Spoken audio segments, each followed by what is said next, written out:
ایران کے حملے کا خوف، امریکہ نے اسرائیل میں اپنے شہریوں کی نقل و حرکت محدود کر دی۔ امریکہ نے اپنے شہریوں کی نقل و حرکت یروشلم، تل ابیب اور بیر الصباح تک محدود کر دی۔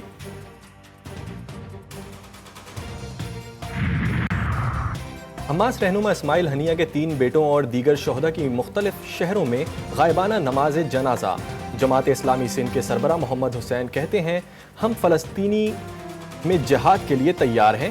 جے یو آئی کے سربراہ مولانا فضل الرحمان کا اسماعیل ہنیہ کے نام تعزیتی خط۔ بیٹوں اور پوتوں کی اسرائیلی حملے میں شہادت کی مذمت۔ مولانا فضل الرحمان نے لکھا کہ جہاد میں حماس کے اقدامات کی تائید کرتے ہیں۔ رہنما جماعت اسلامی حافظ نعیم الرحمان کا حماس کے سربراہ اسماعیل ہنیہ کو ٹیلی فون۔ بیٹوں اور پوتیوں کی شہادت پر جماعت اسلامی اور پاکستان کے عوام کی جانب سے اظہار تعزیت۔ کہا، پاکستان کے عوام اسماعیل ہنیہ اور حماس کے مجاہدین کو سلام پیش کرتے ہیں اور یقین دلاتے ہیں کہ وہ ان کی حمایت اور ان کے ساتھ یکجہتی جاری رکھیں گے۔ ہم ایرانی سفارت خانے پر حملے میں ملوث نہیں۔ سر پر منڈلاتی جنگ دیکھ کر امریکہ ایک قدم پیچھے ہٹ گیا۔ اینٹونی بلنکن کی ترک، چینی اور سعودی ہم منصبوں سے رابطے۔ واضح کیا کہ مشرق وسطی میں کشیدگی کسی کے مفاد میں نہیں۔ امریکی سینٹ کام کے کمانڈر جنرل مائیکل ایرک اسرائیل پہنچ گئے۔ ایرانی وزیر خارجہ حسین امیر عبداللہیان نے جرمن، برطانوی اور آسٹریلوی وزرائے خارجہ کو آگاہ کیا ہے کہ دمشق میں ایرانی قونصل خانے پر اسرائیلی حملے کا رد عمل قانونی اور جائز ہوگا۔ جرمنی پر فلسطینیوں کی نسل کشی میں مدد کا الزام۔ وسطی امریکی ملک نگارگوا نے جرمن دارالحکومت برلن میں اپنا سفارت خانہ بند کر دیا۔ جرمنی کے خلاف بین الاقوامی عدالت انصاف میں اپیل بھی دائر۔ بلوچستان کے سرحدی علاقوں میں تیز ہواؤں کے ساتھ مٹی کا طوفان۔ چمن، قلعہ عبداللہ، پشین، گلستان، جنگل، پیر علیزئی، سرنان، نوشکی میں طوفان سے درخت اکھڑ گئے۔ کئی مقامات پر دیواریں منہدم۔ کوئٹہ سمیت صوبے کے مختلف شہروں میں بارش۔ نوشکی میں طوفانی بارش اور ژالہ باری، ندی نالوں میں طغیانی، سیلابی صورتحال کا سامنا۔ انتظامیہ کو الرٹ کر دیا گیا۔ 100 عرب اور پشین میں آسمانی بجلی گرنے سے 3 افراد جاں بحق۔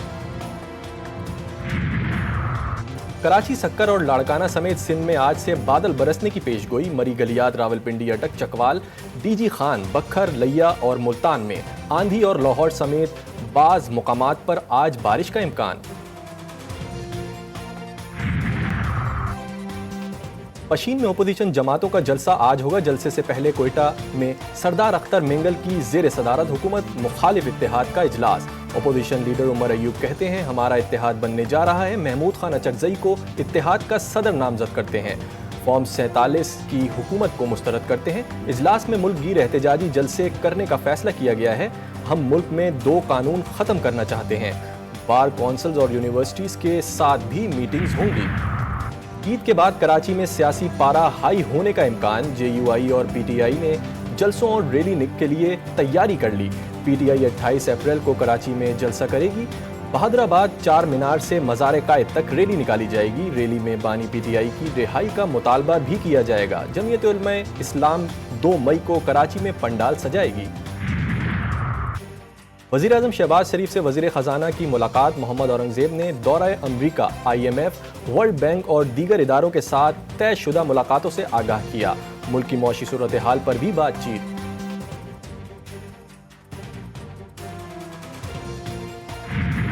عید پر بھی غم، اکلوتے بیٹے کی لاش دیکھ کر ماں کی آنکھ نم۔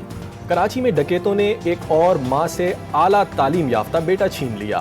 گلشن اقبال میں اے ٹی ایم سے پیسے لے کر نکلنے والا 3 بچوں کا باپ فائرنگ سے جاں بحق۔ موٹر سائیکل سوار لٹیرے 35 سالہ تراب زیدی کو سر پر گولی مار کر فرار۔ C C T V footage G T V news پر۔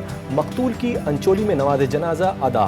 رواں سال لوٹ مار کے دوران قتل کیے گئے شہریوں کی تعداد 61 ہو گئی۔